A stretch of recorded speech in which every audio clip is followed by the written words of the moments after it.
Kasus tewasnya Brigadir Nofriansyah Yosua Huta Barat atau Brigadir J memunculkan dua dugaan, pembunuhan berencana yang dirancang Ferdy Sambo atau semata menjaga martabat dirinya dan keluarga.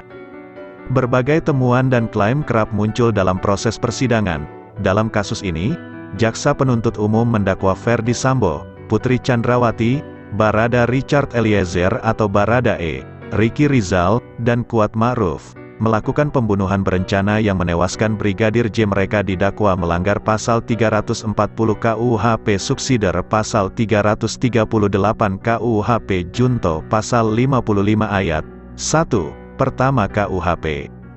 Namun, Ferdy Sambo berkukuh bahwa tewasnya Brigadir J bukan merupakan pembunuhan berencana, melainkan akibat dirinya emosional setelah mengetahui istrinya, Putri Chandrawati, dilecehkan oleh korban. Pelecehan tersebut telah merusak martabat dirinya dan keluarga. Emosi yang tak terbendung membuat Sambo bertindak di luar akal sehat dengan memerintahkan Baradae menembak Brigadir J di rumah dinasnya. Dalam persidangan terungkap bahwa sebelum Brigadir J dihabisi, Sambo sempat memanggil ajudannya, Ricky Rizal, di rumah pribadinya di Jalan Saguling, Jakarta Selatan. Sambo menanyakan kesanggupan Ricky untuk menembak Brigadir J. Namun, Ricky menolak permintaan Sambo. Ricky mengaku tidak memiliki mental yang kuat jika diminta menembak Brigadir J. Setelah itu, Sambo meminta Ricky memanggil Baradae untuk menghadapnya. Sambo bertanya kepada Baradae perihal kejadian di Magelang yang menimpa istrinya. Baradae mengaku tidak tahu menahu kejadian tersebut. Sambo pun menerangkan bahwa Brigadir J telah melecehkan Putri Chandrawati. Oleh karena itu, Brigadir J harus mati akibat perbuatannya. Lalu, Sambo bertanya kepada Baradae soal kesanggupannya menembak Brigadir J. Baradae menyanggupinya. Jaksa juga menuding Ferdy Sambo sengaja mengamankan senjata Brigadir J demi memudahkan rencana eksekusi.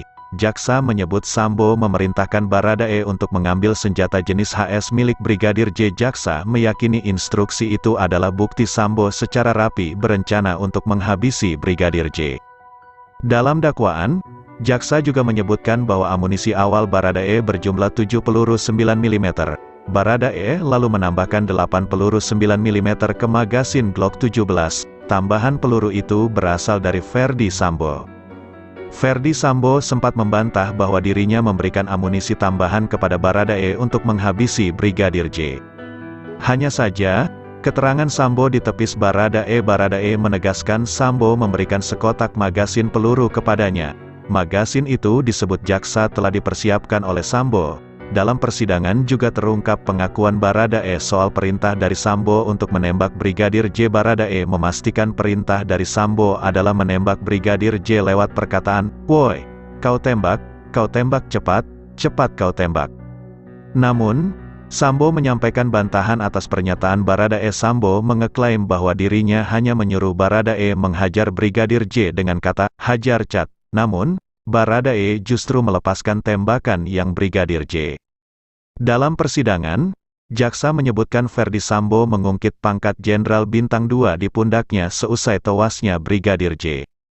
Sambo menyampaikan hal itu di hadapan Baradae, Ricky Rizal, dan Kuat Ma'ruf seusai ketiganya diperiksa provos pada hari yang sama setelah tewasnya Brigadir J. Sambo menyampaikan bahwa kasus Brigadir J adalah persoalan harga dirinya sebagai salah satu pejabat utama Polri. Dia menilai pangkat Bintang 2 yang disandang menjadi sia-sia jika martabatnya hancur akibat ulah Brigadir J terhadap Putri Chandrawati. Terkait hal ini, ahli psikologi forensik Reni Kusumawardani mengungkapkan hasil pemeriksaan terhadap Ferdy Sambo menunjukkan mantan perwira tinggi Polri itu memiliki kecerdasan tinggi serta mampu berpikir praktis. Namun, sebagai orang Sulawesi Selatan dengan budaya Siri Napace, Sambo sangat menjaga kehormatannya serta teguh dalam pendirian. Hal ini yang memengaruhi Sambo ketika mengambil keputusan menghabisi Brigadir J. Reni juga menyebut Sambo mudah terganggu jika kehormatannya terancam. Bahkan, Sambo bisa menjadi sosok yang dikuasai emosi serta tidak berpikir panjang dalam bertindak. Hal lain yang juga menuai polemik adalah sarung tangan. Dalam persidangan, jaksa menyebut bahwa Sambo mengenakan sarung tangan dan turut menembak Brigadir J di rumah dinasnya. Hal itu juga diperkuat oleh kesaksian Baradae. Namun, Saksi lain membantah hal itu. Ajudan Sambo, Azan Romer mengaku tidak melihat Sambo memakai sarung tangan sesaat setelah tewasnya Brigadir J semula. Ricky Rizal dan Kuat Maruf menyebutkan Sambo memakai sarung tangan hitam, tetapi belakangan keterangan itu diubah menjadi masker berwarna hitam. Rekaman CCTV di lokasi kejadian menunjukkan bahwa Sambo tidak memakai sarung tangan hitam saat memasuki rumah dinas sesaat sebelum peristiwa penembakan. Hal serupa beberapa kali disampaikan kuasa hukum Sambo, Arman Hanis. Kuasa hukum Sambo dan Putri, Febri Diansyah menyampaikan bahwa perintah kliennya kepada Baradae sebetulnya adalah menghajar Brigadir J. Hanya saja, Baradae malah menembak Brigadir J yang membuat Sambo ketika itu panik.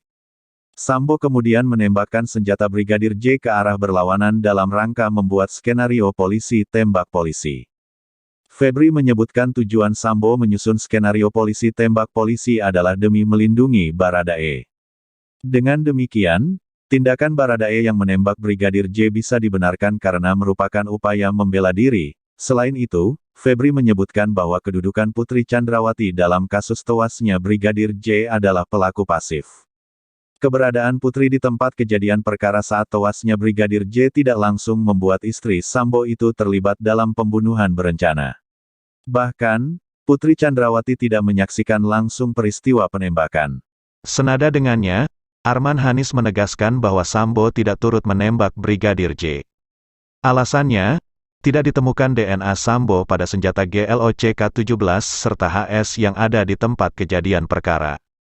Berdasarkan penjelasan ahli, lanjutnya, terdapat 3 DNA di senjata Glock, yaitu milik Baradae, mantan Kaden Biro Paminal Polri Agus Nur Patria, serta ex-Kabakum Biro Provos Polri, Kombes Susanto.